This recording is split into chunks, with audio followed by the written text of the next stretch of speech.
Hi guys, it's St. Patrick's Day. It is a cold and miserable St. Patrick's Day, so we are not going to do the outside things that we had planned. What I am going to do though, since it's Friday, and even though the Archbishop gave us a special dispensation, I am going to go ahead and cook pork for Mark, and I'm going to have seafood. So what we're going to start off with today is one of these little Smithfield pork tenderloins. Let me tell you, this was under $4. This can feed us for 3 or 4 days. I'll show you what it looks like. It's really 2 pieces, and it is a nice little tenderloin, and we're gonna cook it just like that. I'm going to use the Cuisinart Multicooker. I've already drained this little pork tenderloin because it was, of course, it had juice in the package. So we're going to make a rub for it. I'm going to take granulated garlic, fine powdered garlic. I'm going to put it in this little bowl. I'm going to take chili powder, put that in there. I'm going to take Hungarian paprika and salt and pepper. So this is going to be my rub for that. And I've got my Cuisinart Multicooker heated up. We're going to sear this, and then we're going to add a little bit of stock and let this cook for several hours because we want to slow cook it. We'll get our oil in here and get our oil screaming hot. I've got this on 375 right now, and it does go up to about 400, but we're going to put it on 375. Make sure that oil gets all over here. This is a great little gadget. You know, I used to swear by my slow cooker, but this does everything. It'll steam. I have a steamer insert. It basically does all kinds of wonderful things. And of course, the dog wants to know what's going on too right now. We've got our chicken stock because we are going to use chicken stock after we sear this. So let's get this seasoned. And I use these little small pans, and they're great. I have several of them. You can even put paper in them and eat out of them. But let's get this seasoning going on this, and we're gonna rub it in. Make sure it's coated all over that. There we go. I think it must be the mailman. You know, we have 2 dogs, and they love it when I cook, and that's basically the time that they're always gonna bark. But we love our dogs. They were rescue dogs, and we got them from Montgomery County Animal Shelter. And it's important we save some lives. Most every dog that we get has come from the shelter, with the exception of 1. Really 2, but the other one was adopted also. I found her at a tennis court. So anyway, this is what it looks like. Let me check and see how we're going on this.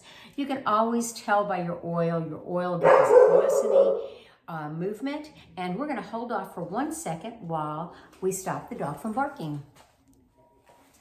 That's what happens with these low budget videos. You don't have a cameraman, you don't have somebody to stop the dogs. So anyway, we're back to this.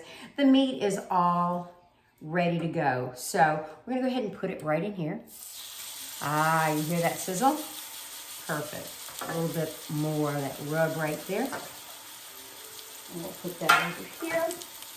Now, what we want to do is sear this. Sear the juices in, basically get a little color on it, because when we cover this and put it on slow cook, it is not going to get the nice color that we would like.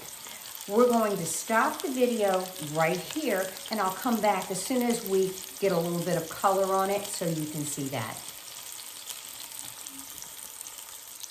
So I want to show you the sear on this little pork tenderloin. This is what it looks like so far, and we're going to be right back because we're putting it back in with some stock. So I just changed the setting on the multi-cooker, and I've got it on slow. So I have now basically seared all the sides, and it is back in there.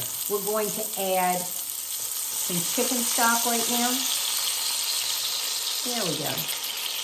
And we're going to add probably about a 1/2 inch. And because we're going to want to cook this off later, but I'll show you that. So we're gonna go ahead and cover it. And this baby is set for about 3 hours.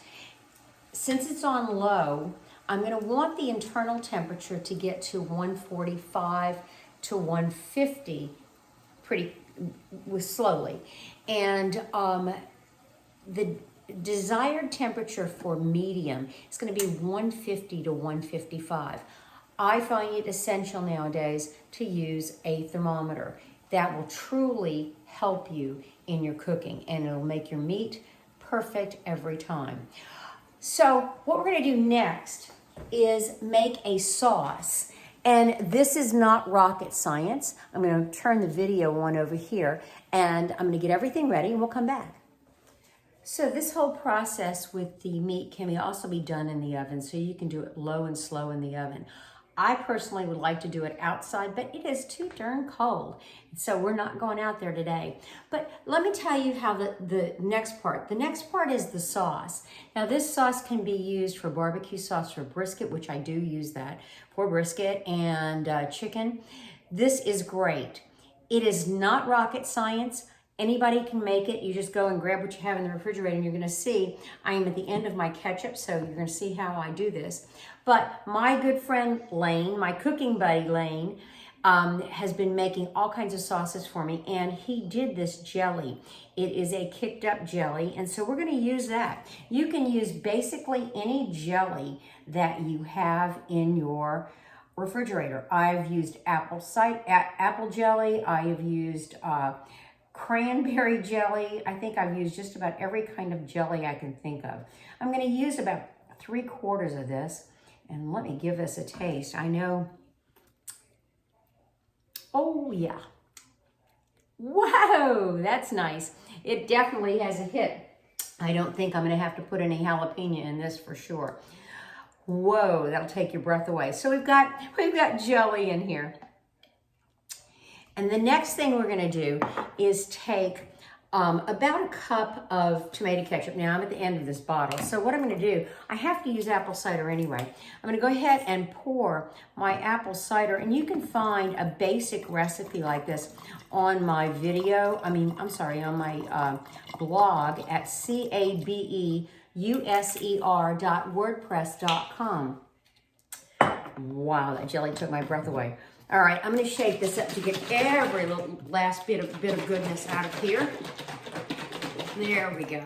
I recycle also, so I try to get all of any sauce or anything in the jars out of it, and jars and bottles. So I'm going to go ahead and put this in here. I've got my heat on about medium. Okay, so we're going to put a little bit more apple cider vinegar in there just to clean out the bottle. And as I said, this is not rocket science. You'll taste your product and see what you need to put in, and it'll be great. As long as you use the basics, you'll be fine. So we're gonna go ahead and shake this up again. And get that in here. Perfect. And we'll put that on the side. Okay, here are your seasonings. You're going to go with chili powder, right in there. You're going to go with granulated garlic, right in there. You're going to go with salt in there, and pepper. Here's where you can vary it up. If you didn't use the spicy jelly, you can put jalapeno, serrano, whatever you'd like in there. You can do, you can really spice it up, whatever you like. Let's give this a stir. This will keep in your refrigerator for several weeks, especially with Lane's jelly. Okay, so you gotta make sure you get it to bubbling here and get all those spices and ingredients stirred in, incorporated.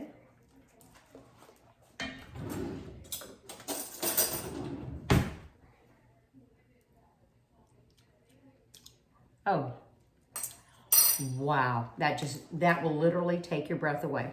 We need to let it bubble a little bit more. And then we're gonna put one of my favorite ingredients in, and you'll see what it is in a second. As I said, you can modify this to meet your family's needs. It doesn't have to be as spicy. It can be, you can leave out some of the garlic. You can do all kinds of different things. Now, you can do a little tequila in it. You can do several of the different liqueurs. You can put a beer in it and then cook it down. But today we are going to use Texas straight bourbon. And we're gonna pop a little bit of that in there. Gotta be careful around the fire because it will catch on fire if you are too close to the fire. And we're gonna stir that in. And I think I'm gonna have to test it again. There you go. If you see these videos and you like them, please like and subscribe to my channel. It really helps to keep the videos alive. And we want to keep those up for posterity. All right, let's see what we've got here.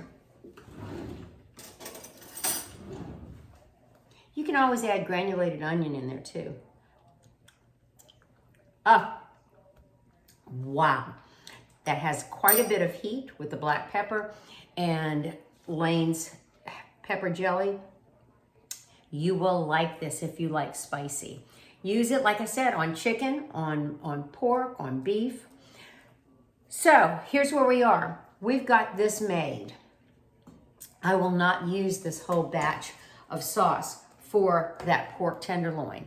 I will use just about a third when it gets to about 20 minutes before it's done, and I'll put it in there, and then we'll have extra sauce to pour over the pork tenderloin if needed. So that's it. And if we have a chance, we'll take a picture of the pork tenderloin when it's done, if it lasts that long. So thanks for visiting. Thanks for popping in with me. Be sure to like and subscribe, and we'll talk to you soon.